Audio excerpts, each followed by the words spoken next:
So now we have the new construction inspection, right? The new structure are constructed in accordance with the model codes belong to the building officials. So the building official will adopt some code, right? The jurisdictions, let's say in Saudi Arabia, we have Saudi building code or Saudi fire code. So the building department adopted that code. Now that code become under the jurisdiction, right? So you have to follow that code for any kind of construction within those jurisdictions. Renovation of existing structure must also comply with the current codes and are treated much the same as the new construction.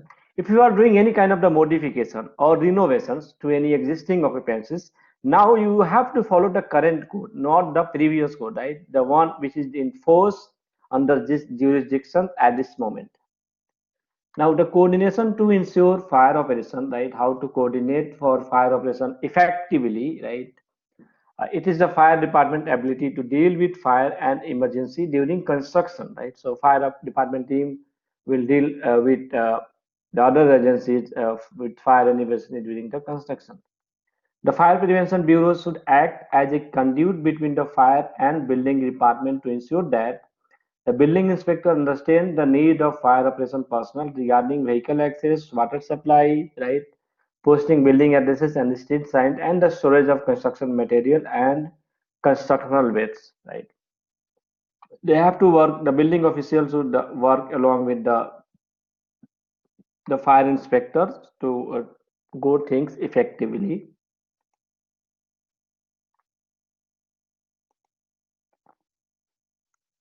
Now, under the new construction inspection, now we are moving on to the fire protection system test and inspection, right? We must have to test the system, right, before putting into the service, which we call that commissioning process, right? Fire system commissioning or acceptance test should be witnessed by the client, the contractor, the consultant, or the ASJ within those areas to witness those type of the commissioning process. The fire service has a vested interest in installation and acceptance tests for fire extinguishing, alarm, and other fire protection systems. Once you install your system based on approved plan from the consultants, right? Your plan should be approved from the consultant for the installations. Now you completed your installations. After that, it should be commission, means acceptance test should be as per NFPA code requirement, and that should be witnessed by the owner of the companies, right? The owner of the building, the client, the consultant, right? The ASJ, the local official from the civil department team, the manufacturer representative, the pump manufacturer may be coming to the site to witness all those kind of the commissioning process, right? The improperly designed or installed system result in increased false or nuisance alarms, unnecessarily trying of fire department resources and endangering firefighters and publics. So the system, it is not designed as per the code requirement and professional manners. That is be a kind of the problem in later on for the fire department teams and the firefighters while extinguishing the fire, right?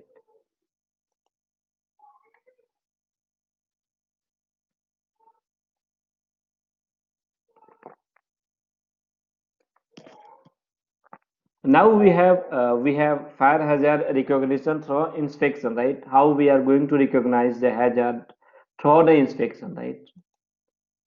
With the inspection, how we are going to identify the hazards,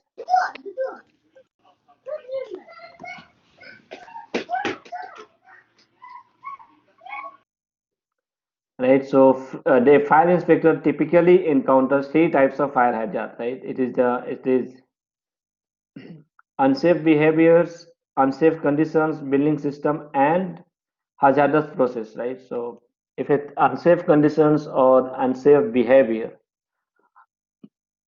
within a building system and the hazardous process, what is the types of the process they are carrying out within some facilities, based on that the inspector may identify the types of the hazard.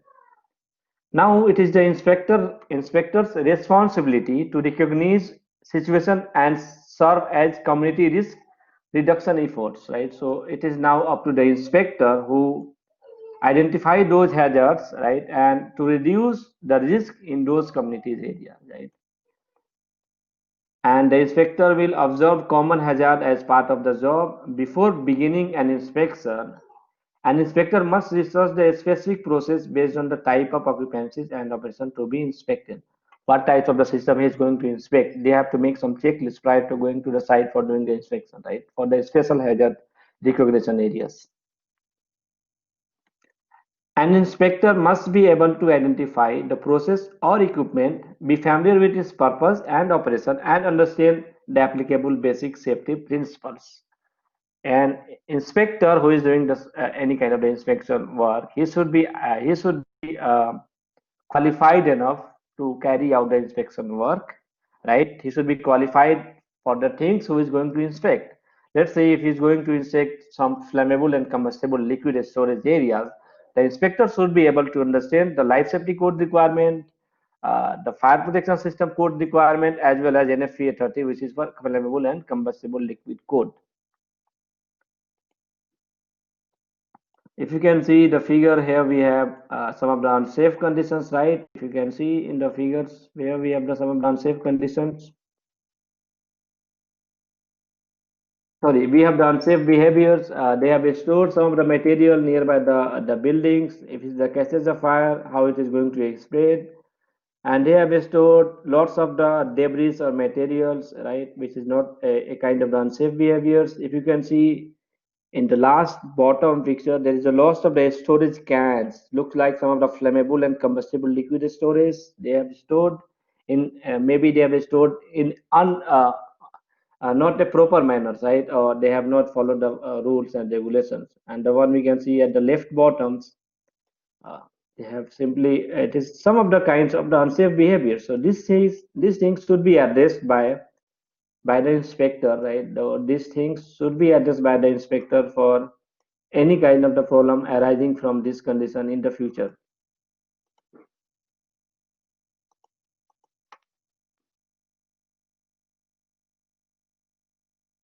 Then we have the unsafe behaviors now, right? Under the unsafe behavior, it is an inspector observe unsafe behavior that increase fire hazard or other dangerous activities and can educate occupant about the hazard of the behavior so required that the condition be eliminated. Now, in the previous slide, we saw there is some of the unsafe behavior and the inspector recognizes are the some of the unsafe behaviors.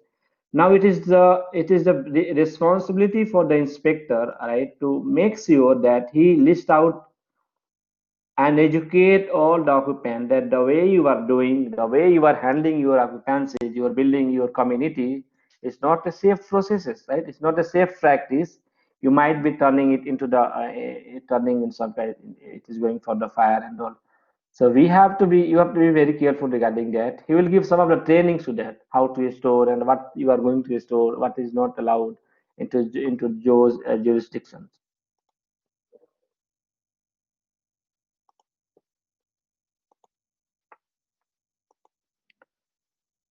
Right. So some of the most important problems areas are right. While what are some of the unsafe behaviors topics, right? Like the first we can see the inadequate housekeeping. They have not maintained the proper housekeeping requirement, right? And unintentional ignition source, right? uh, the best way to for fire safety is to prevent the fire. To prevent the fire, we have to keep our area in a totally clean, and we have to emphasize more on the housekeeping. This is the one thing. And the second thing we have to reduce the ignition sources, right? Like you have the wiring, electrical wiring, the wire is very old and there is no protection for that one. There is a chances for the short circuit, right? Or there is the chances for the heating of the cables due to the higher load coming to some circuits. Or if you are doing some of the open burning into the areas, right? Or improper use of electrical equipment or improper use and storage of flammable and combustible liquid. Now, if you are following the Saudi building code or Saudi fire code, right? The Saudi fire code says that these residential occupancies are not allowed to keep more than more than 5 gallons. I'm not exact to the values, but I'm just saying that if the building code says you are not allowed to keep more than 5 gallon of the combustible flammable liquid, right? Those 5 gallon liquid is just for your daily household activities and all, not more than that. Now you are storing more number of cans, right? More number of storage into that. You are putting more number of plastics and flammable materials. That is totally unsafe. Your building is only for the residential purpose, and you have to keep all the things only used for the residential. You cannot keep more than what allowed, right? So these are some of the unsafe behavior, right? If you can see, here we have open burnings is here, improper housekeeping, more flammable and combustible liquids, and here we have the wiring that is not the safe, right? It's not a safe way, not a professional way to do any kind of those activities. Moving on to the next one, right?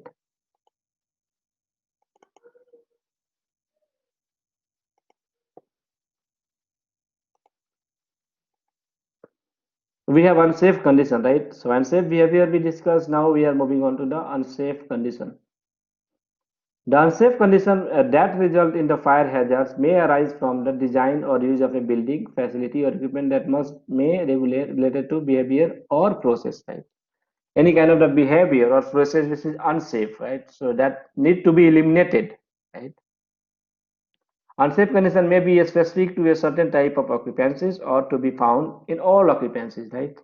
So proper application of the locally adopted code will reduce these potential sources of fire hazard in a particular the following. Right, so these are some of the unsafe conditions we have. We have the electrical hazard conditions, material storage facilities, and recycling facilities. So we have to make sure that we are not keeping any things in unsafe condition, right? We have to store totally, we have to store as per the code requirement, as per the model code requirement within the building code jurisdiction, right? Not to violate any kind of the rules and regulations that we agreed to use while getting the permit for our occupancies.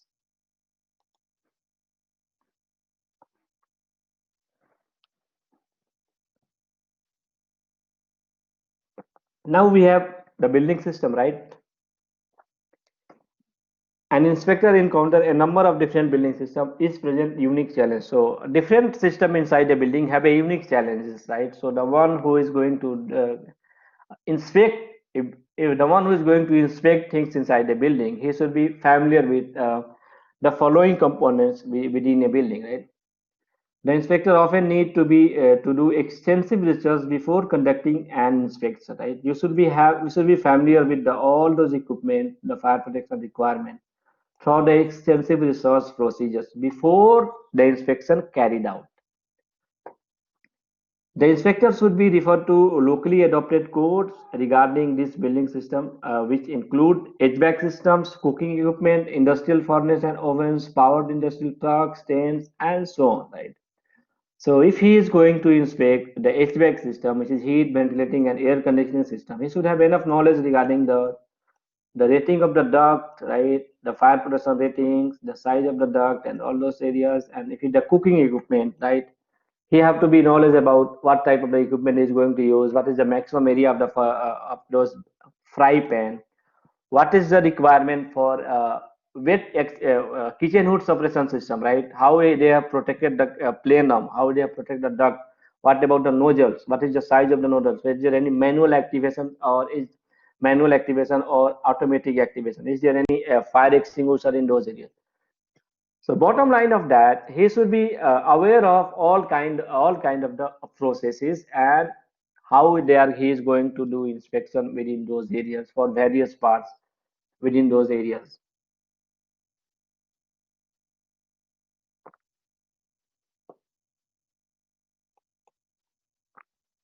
Then we have the hazardous process, right? There is a number of potential hazardous process an inspector may encounter, right?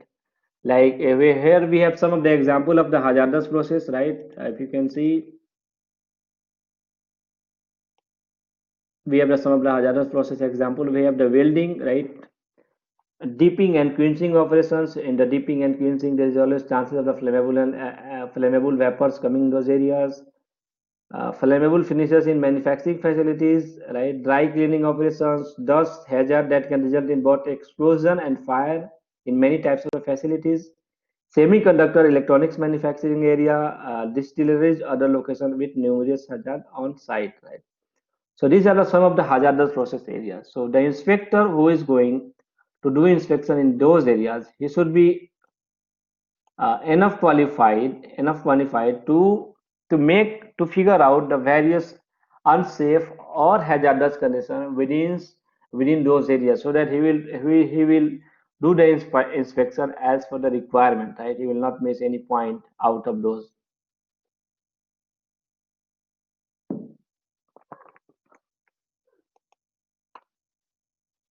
So what are the inspection procedures in Saudi Building Code F08, right?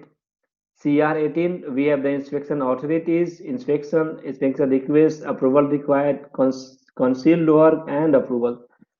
These are the some of the requirement under Saudi Building Code for the inspection at the site, and those are the requirements.